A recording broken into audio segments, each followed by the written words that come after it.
하고요. 할렐루야 샬롬으로 우리 함께 인사합니다. 할렐루야 샬롬 샬롬 샬롬 샬롬 샬롬 샬롬. 하나님 사랑합니다. 여러분 주 안에도 사랑합니다. 예, 잠언 5장 말씀이죠. 우리가 잘 아는 말씀이에요. 대저 사람의 길은 야훼 눈앞에 있나니 그가 그 사람의 모든 길을 평탄케 하실 줄로 믿습니다. 5장 전체의 중요한 부분 조금 짚고 갑니다. 보니 내 길을 그에게서 멀리하라. 8절에 이렇게 말씀하죠. 그 집 문에 가까이 가지 말라. 이렇게 말씀합니다. 음행을 이길 수 있는 방법은 그런 환경에 가까이 가지 않는 것이다. 31장 1절에서 4절이죠. 내가 내 눈과 약속하였나니 어찌 처녀에게 주목하랴. 욥기 31장 9절에서 12절에도 만일 내 마음이 여인에게 유혹되어 이웃의 문을 엿보아 문에서 숨어 기다렸다면 그것은 참으로 음란한 일이니 재판에 회부할 죄악이다. 이렇게 말씀합니다. 큰 악이라고 14절에 많은 무리에게 모인 중에 큰 악에 빠지게 되었노라. 하게 될까 염려하노라 말씀하죠. 악은 야훼를 경외하지 않는 것이죠.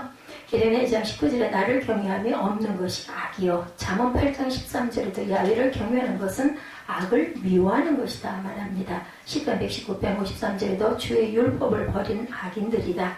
느헤미야 1장 7절에도 주를 향하여 크게 악을 행하여 주께서 주의 종 모세에게 명령하신 계명과 율례와 규례를 지키지 아니하였나이다 라고 나타납니다. 21절 오늘 본문이죠. 사람의 길은 야훼 눈앞에 있나니. 욥기 34장 21절에 그는 사람의 길을 주목하신다라고 말씀하세요. 사람의 모든 걸음을 감찰하시고 행악자는 숨을 만한 흑암이나 사망의 그늘이 없다라고 말하죠. 예레미야 16장 17절로도 내 눈이 그들의 행위를 살펴보므로 그들의 죄악이 내 목전에서 숨겨지지 못하리라고 말씀합니다. 잠언 5장은 오늘 제목이 여호와의 눈앞에서입니다. A man's ways are in full view on the road of the road 이렇게 말씀하고 계세요. 5장은 2장 16절과 19절 사이에 소개된 음료에 대한 가르침에 대한 그런 확대입니다. 잠언 2장 16절부터 19절 우리 함께 보면 지혜가 또 너를 음녀에게서 말로 호리는 이방 계집에게서 구원하리니 그는 젊은 시절에 짝을 버리며 그의 하나님의 언약을 잊어버린 자라. 그의 집은 사망으로 그의 길은 스올로 기울어졌나니 누구든지 그에게로 가는 자는 돌아오지 못하며 생명길을 얻지 못한다. 구원받지 못합니다. 이 주제는 본문 외에도 잠언 6장 24절에서 또한 35장 7절에서 1절에서 37장 35장과 37장 1절에서 27절 연속적으로 계속 다루어집니다. 음료에 대한 경고가 많이 강조되어지는 것은 그만큼 젊은이들에게 큰 위험으로 나타나기 때문이죠. 우리 제자들은 출세를 위한 경력을 망치지 않기에 조심하라고 경고했지만 성경은 더 근본적인 문제로 지혜자 즉 하나님의 백성으로 그에 합당한 지혜로운 삶을 위해서 계속해서 경계하고 있습니다. 아까 제가 말씀을 조금 잘못 드린 것 같아요. 잠언 6장 24절에서 35절, 7장 1절에서 27절입니다. 지식을 지키라고 말씀하죠. 먼저는 음료에 대한 교훈에 들어가기 앞서 이건 역시 지혜의 문제임을 분명하게 말씀하고 있어요. 3절에 보니까 음녀의 입술은 꿀을 떨어뜨리며 그의 입은 기름보다 미끄럽다. 얼마나 미끄럽게 거짓말을 잘하는지. 그러므로 음녀의 문제를 다룬 데 있어서 지혜와 명철, 근심과 지식은 필수다. 어디에 지혜를 받아야 될까요? 우리는 하늘의 지혜를 받아야 할 줄로 믿습니다. 야고보서 3장 17절에 보면 오직 위로부터 난 지혜는 첫째 성결하고 다음에 화평하고 관용하고 양순하고 긍휼과 선한 열매가 가득하고 협병과 거짓이 없나니 화평하게 하는 자들은 화평으로 심어 의의 열매를 거두니라.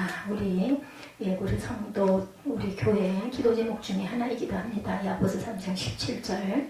집을 세우는 지혜, 잠언 24장 3, 4절에 보면 집은 지혜로 말미암아 건축되고 명철로 말미암아 견고하게 되며 또 방들은 지식으로 말미암아 각종 귀하고 아름다운 보배로 채운다. 우리 아름다운 보배는 막 보석, 금은 이런 생각을 하는데 말씀이 바로 아름다운 보배죠. 음녀의 유혹에서 음녀는 이번 여인일 수도 있고 돈을 벌거나 자신의 욕망을 만족시키기 위해서 창녀처럼 행동하는 여자를 가리키는 것이라고 볼 수가 있습니다. 이 여자는 유혹하는 기술이 숙달되어 있고 아주 구변이 좋아요. 음녀는 꿀처럼 달콤하게 말하고 기름처럼 매끄럽게 말합니다. 여러분들 주변에 너무나 달콤하게 아주 그럴듯하게 말하는 부분은 조금은 우선은 좀 경계해야 합니다. 그러나 그녀의 꿀같은 달콤함 뒤에는 쑥같이 쓴 것, 기름처럼 매끄러움 뒤에는 분할 가진 칼날 같은 날카로움이 숨어 있다는 거죠. 그 뒤에 숨어 있는 것들이야말로 음녀의 번색이다. 음녀와 이방 여인에 대해서 잠언 7장 5절에 그리하면 이것이 너를 지켜서 음녀에게 말로 호리는 이방 여인에게 빠지지 않게 하리라 말씀합니다. 칼과 같은 말이라고 시편 55편 21절에 그의 입은 우유 기름보다 미끄러우나 그의 마음은 전쟁이요 그 말은 기름보다 유하나 실상은 뽑힌 칼이로다. 음녀의 길에 대해서 말씀하세요. 음녀는 죽음과 음부로 나아가는 길을 걷는 여자라고 표현하고 있습니다. 5절 말씀 보면 그의 발은 사지에 내려가는 사지 죽도로 내려간다는 거죠. 그의 걸음은 스올로 나간다고 하죠. 비록 겉으로는 쾌락과 성적 욕망의 충족을 내세우지만 결국은 육체와 영혼을 죽음에 이르게 한다. 그러나 음녀는 이러한 행위에 대해서 아무런 죄책감을 느끼지 않습니다. 그녀는 자신의 행동이 죄라는 것 자체를 인정하지 않죠. 마찬가지로 음녀와 함께하는 자 역시 어리석게도 자신의 위험을 부인합니다. 영적인 죽음입니다. 디모데전서 5장 6절에 보면 향락을 좋아하는 자는 살았으나 죽었노라. 아담과 하와가 하나님께 범죄했는데 어떻게 정령 죽으리라 했어요. 근데 안 죽었어요. 그죠? 땅으로 쫓겨나죠. 영적으로 죽은 것을 말씀하고 있죠. 죄를 부인하는 음녀 잠언 30장 2절입니다. 음녀의 사치도 그러하니라 그가 먹고 그의 입을 씻은같이 말하기를 내가 악을 행하지 아니하였다 이렇게 얘기합니다. 음녀를 피하라고 말씀합니다. 우리는 모양이라도 악은 가까이 하지 말고 버려야 되죠. 내 길을 그에게서 멀리하라. 그의 직문에도 가까이 하지 말라. 두렵건대 내 존용이 남에게 잃어버리게 되며 내 수완이 잔인한 자에게 빼앗길까 될까 하노라. 음녀 유혹의 실상을 밝힌 솔로몬은 이어서 어떻게 음녀의 유혹을 이길 수 있느냐 멀리하라는 거죠. 가까이 가지 말라는 겁니다. 우선 이미 들어서 알고 있는 말씀을 버리지 말고 지키라. 말씀을 잘 지키고 말씀을 간직하는 것은 그 사람이 음녀의 유혹에 빠지지 않게 하는 그 핵심이 되죠. 지표가 됩니다. 원동력이 됩니다. 특히 유혹받고 있는 행동인 음행이 하나님께서 분명하게 금지하셨어요. 사형까지 선언하신 분명한 죄악임을 한다면 쉽게 음행에 빠지지 않게 되죠. 시편 기자도 청년이 그 행실을 깨끗게 하는 방법으로 하나님의 말씀을 마음에 간직하고 그것에 따라 삼가해라. 시편 119편 9절에서 11절에 증거하고 있습니다. 음녀에게서 보호하시는 말씀을 잠언 6장 23, 4절에 말씀합니다. 대저명령은 등불이요 법은 빛이요 훈계의 책망은 생명의 길이라. 이것이 너를 지켜 악한 여인에게 이왕 여인의 혀로 호리는 말에 빠지지 않게 하리라. 음행은 죄죠. 신명기 22장 22절입니다. 어떤 남자가 유부녀와 동침한 것이 드러나거든 그 동침한 남자와 여자를 둘 다 죽여 이스라엘 중에 악을 제하라고 말씀하죠. 가까이 가지 아예 가까이 가지를 말라. 8절에 말씀하셨었죠. 가까이 가지 말라.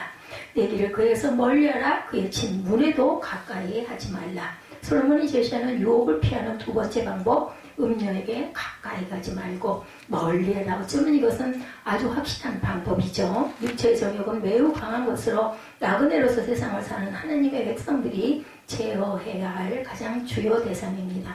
그러나 그것을 제어하는 것은 극히 힘들고 그래서 그것과 맞서기보다는 요셉과 같이 아예 범죄의 소지가 있는 사람과 장소를 피하는 것이 아주 확실하다. 요셉은 보디발 아내의 유혹을 뿌리쳐서 옷을 벗어 팽개치면서 뛰어가죠. 우리 모두는 우리 육신의 연약함을 인정하고 지혜롭게 음료의 길을 피해야 할 줄 믿습니다.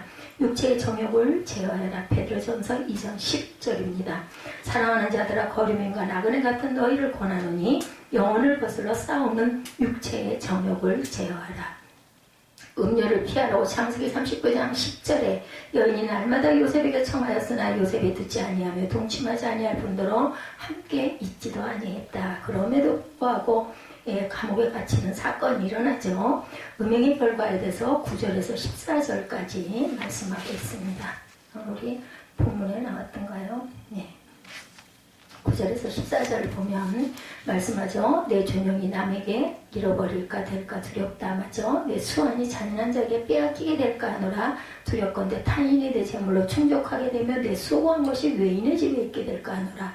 두렵건대 마지막에 이르러 내 몸 내 육체가 쇠약할 때 내가 한탄하여 말하기를 내가 어찌하여 훈계를 싫어하며 내 마음이 꾸지람을 가벼이 여기고 내 선생의 목소리를 청종하지 아니하며 나를 가르치는 이에게 귀를 기울이지 아니하였던 것.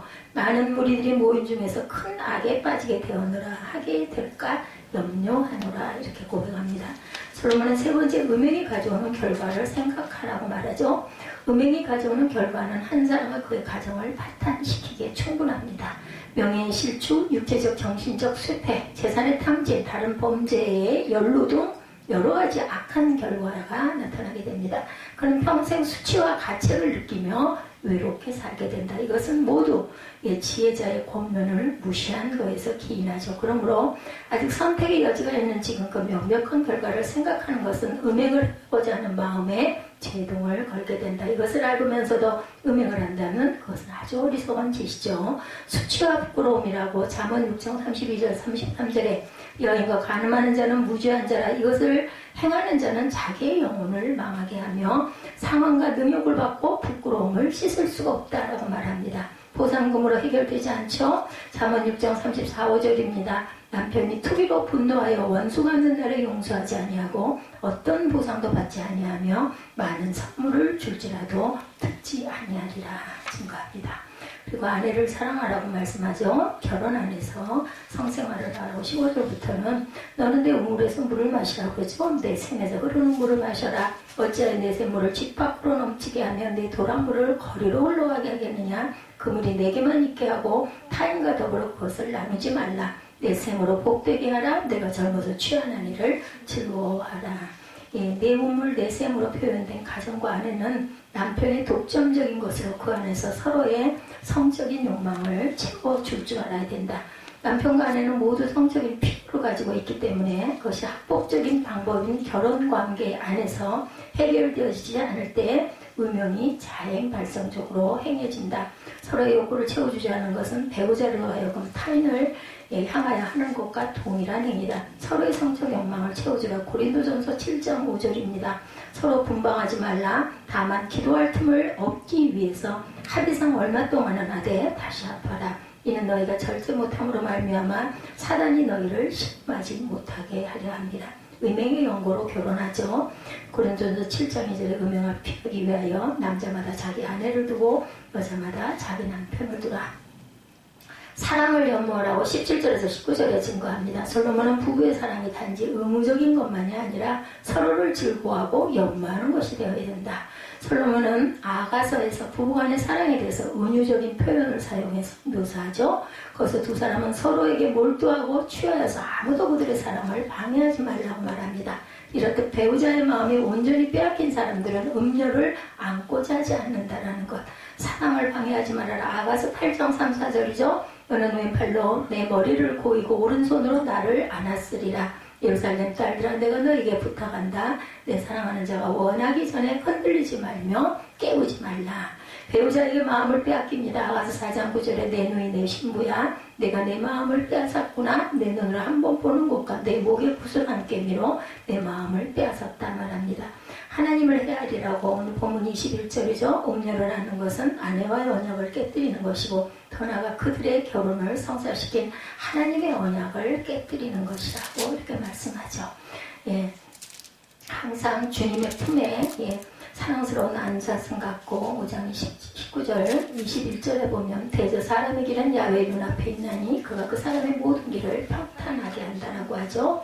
그래서 육체의 정욕 중 성욕은 어쩌면 식욕보다 더 강한 것임도 모른다. 그런데도 오늘날의 반정스럽고 타락한 성윤리는 많은 사람들의 정신을 혼미하게 합니다. 그냥 청소년에게들도 쑥쑥 들어오죠. 보면 심지어 그리스도인에게까지 영향력을 끼치고 있습니다. 그런 것은 결코 우리가 용납해서도 안 된다. 하나님 그의 백성을 거룩함을 요구하십니다. 우리는 거룩을 위해서 헌신해야 되죠. 그리스도인이란 세상이 아닌 그리스도를 따르는 사람들이기 때문입니다. 사람의 길은 야훼 눈앞에 있다라고 말씀하죠. 그러므로 우리는 야훼 눈앞에 늘 서 있을 줄 알아야 합니다. 누구보다도 이 하나님의 자녀들, 성도들은 여호와의 눈앞에 사는 사람들이어야 합니다. 우리가 어느 곳에 어떤 모양으로 있든지 주님께서는, 하나님께서는 고람되어 하나님은 눈동자처럼 우리를 지키십니다. 그래서 하나님의 백성들을 하나님의 얼굴을 구하는 자들이다 이렇게 말하죠. 얼굴을 구한다는 것은 하나님을 눈으로 보는 것처럼 우리가 인식하고 믿는 것이죠. 주님의 얼굴, 그것도 그분의 눈을 대하는 것, 그것은 그가 그 사람의 모든 길을 평탄케 하시는 길이기 때문에 우리는 그것을 행복이고 기쁨으로 여기고 바라봅니다. 우리 마음에 거리낌 있을 때 어때요? 상대방에게 좀 거리낌 있을 때는요, 눈을 맞추지 않습니다. 눈을 피하죠. 그런데 우리 마음 안에 행복 있고 평안이 있을 때는, 또 상대방이 예쁠 때는 그 사람을 열심히 쳐다보죠. 서로의 눈과 눈으로 말을 하지 않아도 눈빛만 봐도 서로 압니다. 주님의 얼굴, 그것도 그분의 눈을 대하는 것, 그것은 그 각 사람의 모든 길을 평탄케 하시는 길이기 때문에 신앙이 제대로 된 사람들은 누구든지 주님과 가까이 하고 싶어 합니다. 야훼를 가까이 하는 것이 복인 줄 경험적으로 알고 있기 때문이죠. 야훼를 가까이 한다는 건 여러분들 뭐예요? 말씀을 가까이 하는 것이고 찬양을 기뻐하는 것입니다. 그리고 주님과 가까이 하는 것의 가장 감동적인 표현이 바로 그분의 눈을 대하는 거리에 서는 것. 야훼를 눈앞에서 살아가는 것, 그것은 가장 하나님을 가까이 하고 사는 삶의 모습입니다. 야훼의 눈앞에서 산다는 것은 여호와 하나님을 두렵고 떨림으로 진실되고 섬기며 살아가게 되죠. 여호와께서, 하나님께서 우리를 보고 계신다라고 생각할 때 우리가 악한 짓이나 도둑질을 할 수가 없죠. 전도서 5장 2절에 너는 하나님 앞에서 함부로 입을 열지 말며 급한 마음으로 말을 내지 말라. 하나님은 하늘에 계시고 너는 땅에 있습니다 말씀합니다. 그런데요, 우리의 입술에 그런 고백들 다 들으십니다. 영이신 하나님이. 그런데 마땅히 말을 적게 할 것이라. 우리 말 많이 하다 보면 실수하게 되고, 처음에는 즐거워하고 기뻐하고 유머하고 좋고하고 하다가 그 말이 말의 말꼬리를 계속 물게 되면 나중에는 그것으로 다툼이 일어나고 분쟁이 일어납니다. 그래서 우리는 되도록이면 말을 많이 하지 않아야 합니다. 그래서 우리는 하나님 앞에 경건이라는 것이 조심 없이 방자스럽게 함부로 말을 하지 않는 것으로 생각할 수 있죠. 하나님 앞에 사는 경건한 사람은 함부로 자긍하는 말을 하지 않습니다. 부정적인 말, 그런 말들을 하지 않죠. 하나님은 들으시는 하나님이라는 거 잊지 마시기 바랍니다. 그래서 말씀은 되도록이면 소리를 내서 읽으시라고 저는 그 말씀을 소리를 내서 읽음으로 은혜를 많이 받은 사람이기 때문에 제가 증인입니다. 눈으로 읽는 거, 마음으로 읽는 것도 중요하지만 아주 깊이 묵상할 때는 필요합니다. 그런데 그렇지 못할 때는요, 입술로 막 고백해서 읽다 보면 그 소리가 저는 제 귀로 다시 들어오더라고요. 사람이 눈앞에서도 조심이 되거든. 하물며 전능하신 야훼의 눈앞이라고 한다면 당연히 자신을 살피면서 경건하게 조심스럽게 말 한마디라도 하게 되겠죠. 야훼의 눈앞에 사는 사람은 하나님을 의식하면서 살기 때문에 사람을 덜 의식하게 됩니다. 주의 종, 그렇지 사람의 종이라고 안 합니다. 사람이 살면서 전혀 사람을 의식하지 않고 살 수가 없어요. 그렇지만 하나님을 의식하고 살면 그래서 사람을 좀 덜 의식하게 되죠. 내가 좀 뭔가 상처를 받았다 할지라도 하나님을 자꾸 의식하다 보면 그런 것쯤이야. 우리가 자격이 없는 우리가, 하나님께서 우리를 아담과 하와의 범죄로 인해서 우리는 영적으로 다 죽었는데 구원하셨죠. 그렇기 때문에 우리는 악한 자라도 용서할 줄 아는 마음을 가져야 되겠다. 그리고 기도해야 합니다. 하나님을 의식하지 못하고 사는 사람은 변질되기 쉽습니다. 하나님 앞에 떠난 인간은 언제든지 변질될 가능성이 있죠. 왜 가룟 유다가 변질을 했겠습니까?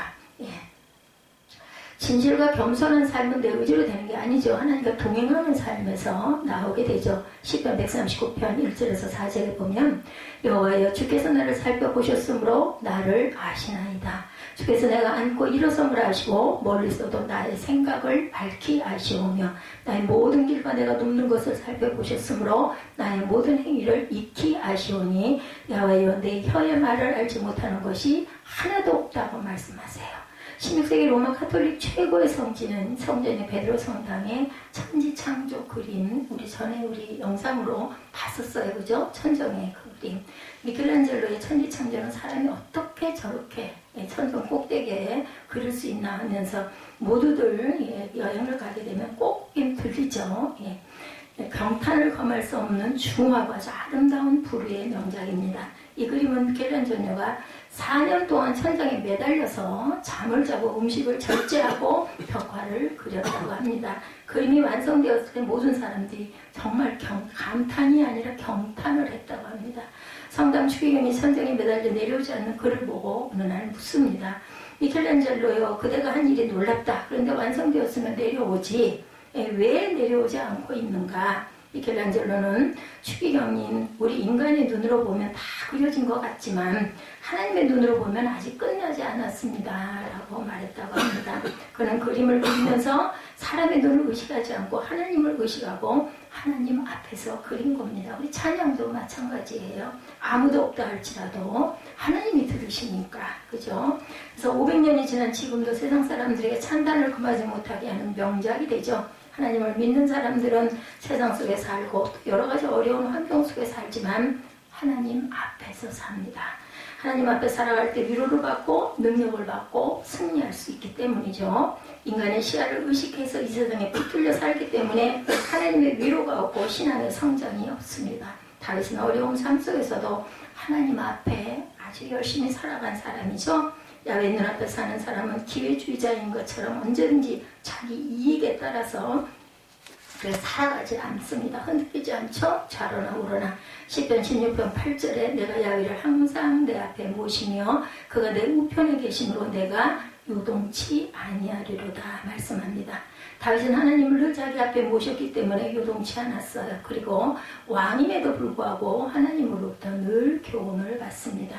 그래서 그렇게 많은 아름다운 시편을 많이 지어 불렀죠. 먼저는 모든 회방과 비난을 받을 때 요동하지 않는다. 고린도전서 4장 3, 4절에 바울은 말합니다. 너에게나 다른 사람에게나 판단받는 것이 내게는 매우 작은 일이라 나도 나를 판단하지 아니한다. 내가 자책하라 아무것도 깨달지 못하나 그러나 이로 말미암아 의롭다함을 얻지 못하노라. 다만 나를 심판하시리는 주시니라. 누구도 사람을 판단해서는 안 되죠. 근데 우리 눈은 자꾸 판단하라고 합니다. 이것을 우리도 하나님 앞에 온전치가 않기 때문에 누구를 판단할 자격은 하나님에게밖에 없다. 세상 사람은 사람의 교환과 비난을 몹시 싫어하고 두려워합니다. 그래서 그것을 막기 위해서 여러 가지 비열한 일들을 많이 행하죠. 성도 중에도 그것에 감염돼서 사람의 회방, 비난을 두려워하는 자가 많이 생기고 또 그로 쫓아 불의한 결과도 많이 나타납니다. 하나님 앞에 사는 사람들은 오직 그에게 인정되기를 힘쓰죠. 아버지 앞에 인정되기를. 세상 사람들의 동향에 움직일 필요가 없는 줄로 믿습니다. 다음은 두려운 일을 당할 때 요동하지 않고 태어나다. 시편 16편 8절입니다. 내가 야훼를 항상 내 앞에 모시며 그가 나의 오른쪽에 계심으로 내가 흔들리지 아니하리로다. 이것이 은혜 받은 성도들의 자세죠. 불신자는 조그만 일이 일어나도 큰 소동을 일으키고 두려워하지만 하나님을 모신 우리는 절대 요동할 필요가 없습니다. 두려워할 필요가 없어요. 하나님 눈앞에 서 있는 사람은 소망의 인내가 넘치는 사람. 이 땅에 사는 것은 잠시 나그네 삶이고 순리자의 삶인 것을 우리는 압니다. 삶이 비록 공고해도 환난이 와도 어려움이 닥쳐온다 할지라도 낙심과 좌절하지 않고 다시 오실 주님을 기다리는 인내, 그리고 영원한 나라가 오기를 소망하며 사는 저와 여러분이 되시기 바랍니다. 모든 성도는 이와 같은 생활을 해야 되죠. 내가 하나님 앞에 생활함을 깨달는 그러한 여부는 두려움을 당할 때 움직이지 않는 것으로 증명이 됩니다. 그리고 무엇보다도 하나님 눈앞에 사는 사람은 어떤 경우라도 사랑의 수고를 아끼지 않는 사람, 말로만 하나님의 사랑을 외치는 것이 아니라 행함으로 옮길 줄 아는 사람입니다. 그는 살아있는 생명을 소유했기에 죽은 자에게 생명을 나눠주며 상처받은 사람에게 위로와 권면을 통해서 소생하게 만들고 병든 자를 살리는 역사가 나타나죠. 또한 하나님의 생각이 드러나고 하나님의 사람이 실현되고 실천되고 하나님의 뜻이 펼쳐나가는 것이 하나님 눈앞에 서 있는 사람의 모습입니다. 어려움에 처했을 때 희생할 줄 아는 사람, 공경에 처해있는 사람을 도울 줄 아는 사람이 진정으로 하나님 눈앞에 서 있는 사람들이다. 그들의 마음이 주를 향하여 부르짖기를 딸 시온의 성도가 너는 밤낮으로 눈물을 강처럼 흘릴지어다. 에르미야가 2장 18, 9절입니다. 스스로 쉬지 말고 내 눈동자를 쉬게 말지어다. 초저녁에 일어나 부르짖을지어다. 내 마음을 주의 얼굴 앞에 물 쏟듯 할지어다. 갓길을 얻기 위해서 주려 기진하는데 어린 자녀들의 생명을 위하여 주를 향하여 손을 들지어다 하였도다 말씀합니다. 그러나 그것만이 아니라 주님은 주님의 눈앞에 살라고 하실 때 우리를 눈동자같이 지키시는 그 주님의 얼굴을 대하면서 그 눈에 담긴 크신 그분의 사랑을 경험하도록 하시겠다고 말씀하죠. 오늘 본문에 대저 사람의 길은 야훼 눈앞에 있다 말씀합니다. 그가 그 사람의 모든 길을 평탄하게 하겠다고 그러죠. 음료의 길을 가면 잠언 5장 6절에 그는 생명의 평탄한 길을 찾지 못하며 자기 길이 든든하지 못하여도 그것을 깨닫지 못한다고 그래요. 그리고 5장 20절에도 내 아들아 어찌하여 음료를 연모하겠으며 어찌하여 이방 계짐에 가슴을 안겠느냐. 21절에 대저 사람의 길은 야훼 눈앞에 있나니 그가 그 사람의 모든 길을 평탄하게 하시니라. 하나님의 백성들은 하나님의 얼굴을 구하는 자녀들이에요. 하나님의 얼굴은 다시 말하지만 말씀이죠. 얼굴을 구한다는 것은 하나님의 눈으로 보는 것처럼 인식하고 믿는 것입니다. 이렇게 살면 하나님께서 그 사람의 모든 길을 평탄케 해주시겠다고 약속하세요. 잠언 5장 21절 22절에 악인은 자기의 악에 걸리며 그 주의 죄에 매이나니 그는 훈계를 받지 아니함으로 말미암아 죽겠고 심히 밀어남으로 말미암아 혼미하게 되느니라. 말씀을 받지 않는 사람은 영적으로 죽은 사람이죠. 주님은 우리에게 복 주시고 지키시기를 원하시며 그 얼굴을 비추사 은혜 베푸시기를 원하며 그의 얼굴을 그에게 향하여 드사 평강 주시기를 원하죠. 민수기 6장 24절에서 27절 말씀입니다.